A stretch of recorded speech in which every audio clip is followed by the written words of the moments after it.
2007 में KGP express way के लिए फरीदाबाद और पलवल के 24 गाँव के किसानों की अधिग्रहण की गयी। जमीनों की मुआवजा राशि में से 30% बढ़ा हुआ मुआवजा अभी तक किसानों को नहीं मिलने से किसानों में रोष देखने को मिल रहा है, जिसके चलते आज पलवल और फरीदाबाद के किसानों ने लघु सचिवालय पहुंचकर जोरदार विरोध प्रदर्शन किया और डिप्टी कमिश्नर को ज्ञापन सौंपा।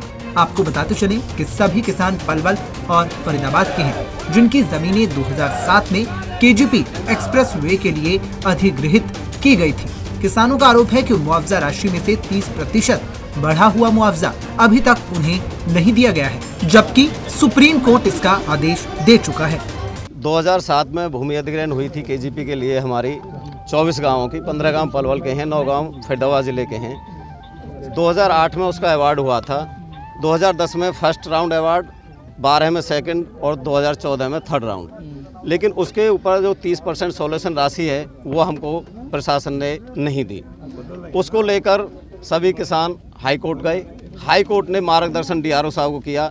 डीआरओ साहब ने 2017 में वो सभी किसानों के और कानून को देखते हुए किसानों के पक्ष में फैसला दिया और एनएचआई उसके बाद फिर हाई कोर्ट चलेगी और फिर उनको दोबारा से मार्गदर्शन दिया। एडीसी साहब को नियुक्त किया और 2019 में जितेंद्र दहिया जी एडीसी साहब थे, उन्होंने पलवल और फरीदाबाद के सभी किसानों के पक्ष में वो फैसला दिया। उसके बाद वो देश के सबसे बड़े कानूनविद जो होते हैं, एजी वगैरह जो भी कहते हैं, एडवोकेट जनरल, वहाँ से राय ली और उन्होंने भी ये कह दिया, सुप्रीम कोर्ट ने भी ये कह दिया, लेकिन बार बार वो हमको किसानों को हरासमेंट करते हैं। अब वो सेशन कोर्ट में चले गए हैं। हमारे पैसा पे कुछ स्टे नहीं है। जिला प्रशासन से, हरियाणा सरकार से, भारत सरकार से हमारा ये कहना है हमारे भोले किसानों का मुआवजा दिया जाए। 1285 करोड़ की राशि है 2017 में। उसके बाद हमारा उसके ऊपर सोल्यूशन के ऊपर इंटरेस्ट चल रहा है। आज 2021 आ गई है, जो भी उसका इंटरेस्ट उसमें ऐड होगा वो और प्लस में होगा। और किसानों की अगर हम बात करें तो लगभग 3000 परिवार इससे प्रभावित हैं। 24 गांव के लोग हैं। देखिए, हमारी ज़मीन अधिग्रहित की थी सरकार ने ईस्टर्न पेरिफेरल केजीपी के लिए। उसमें हमारी जो ज़मीन का मुआवजा था 16 लाख रुपए 2008 में दिया गया। फिर हम कोर्ट चले गए, बढ़ते बढ़ते 72 लाख रुपए हमें मिला। लेकिन सरकार ने हमारे साथ सौतेला व्यवहार किया और हमें सोल्यूशन उस पर नहीं दिया, जो 30% बाय लॉ बनता है। उसकी मांग को लेकर के हमने डीआरओ के पास 2 बार, हाई कोर्ट से लेकर के एडीसी के पास हम 5 बार उस केस को जीत चुके हैं, लेकिन बार बार हमें सरकार हरास करती है। 2009 में 5 फरवरी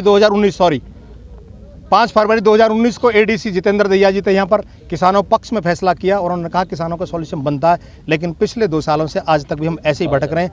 आज हम माननीय डीसी साहब को ज्ञापन देने के लिए आए हैं कि भाई डीसी साहब, आप हमारी पेमेंट दिलवाइए, या तो 10 दिन में हमारा मामला सुलझ जाए, अन्यथा हम किसान जो हम पूरे देश के संविधान का सम्मान करते, तिरंगे का सम्मान करते हैं, हम तिरंगा लगा करके सैकड़ों ट्रैक्टरों को लेकर के इसी ग्राउंड में आकर के परेड में शामिल हो। बता दें कि 24 गांव के किसानों की केजीपी एक्सप्रेस वे के लिए सरकार ने जमीन का अधिग्रहण किया था, जिसमें 15 गांव पलवल के और 9 गांव फरीदाबाद के शामिल थे। 2017 से किसानों की 1285 करोड़ रुपए की मुआवजा राशि बकाया है। प्रदर्शनकारी किसानों ने चेतावनी दी है कि यदि उनको बढ़ी हुई मुआवजा राशि नहीं मिली तो वह 26 जनवरी को बड़े स्तर पर विरोध प्रदर्शन करेंगे। देखना होगा कि किसानों के इस प्रदर्शन के बाद सरकार और प्रशासन क्या रुख अपनाते हैं। पंजाब केसरी टीवी चंडीगढ़ के लिए फरीदाबाद से सुधीर शर्मा की रिपोर्ट।